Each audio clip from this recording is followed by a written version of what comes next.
Go ahead. Good morning. My name is Abby, and my group is presenting on rabies.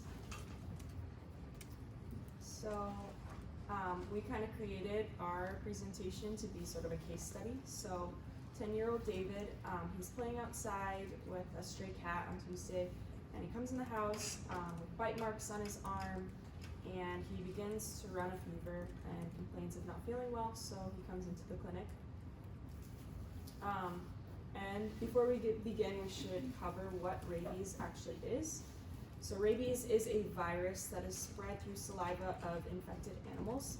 It's a deadly virus, can't be treated once the person's experiencing symptoms.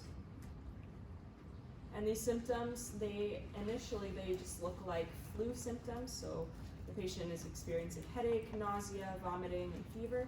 But eventually they progress to be more agitation, anxiety, confusion, hyperactivity, insomnia, excessive salivation, and hallucinations. And interestingly enough, they actually they create a fear of drinking water. So it's very difficult for these patients to drink water, and typically that's their cause of death is dehydration. So some causes.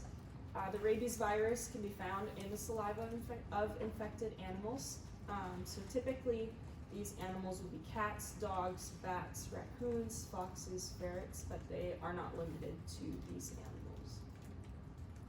And some risk factors, traveling outside the country, there can be higher prevalence of stray animals in different countries, so that would increase your risk. And then being in areas where animals are known to have rabies would also increase your risk.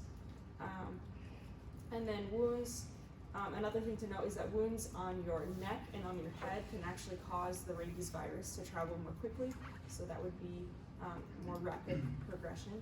And then also you'd be at higher risk if you worked in a lab with animals and you're testing with rabies virus. For diagnosis, there's no available tests to actually treat or diagnose this condition, but we can perform a brain smear once the rabies has spread, and that can detect the virus antigen. And then if doctors think that you might have been exposed, then we would want to take action immediately, since the mortality rate is so high with this disease. And treatment, currently, again, there's no effective cure, so very few people survive once they begin to develop symptoms. And then the best survival method we can use as of today is our preventative measures and trying to manage infection. So our follow-up and prognosis, make sure you're getting your rabies vaccines. It's going to give your body those antibodies and help the body identify the rabies virus. You also want to determine what type of animal bit you, if possible. So if you know what kind of animal you were exposed to, say it's a pet or a farm animal, there's typically about a 10-day waiting period to see if symptoms develop.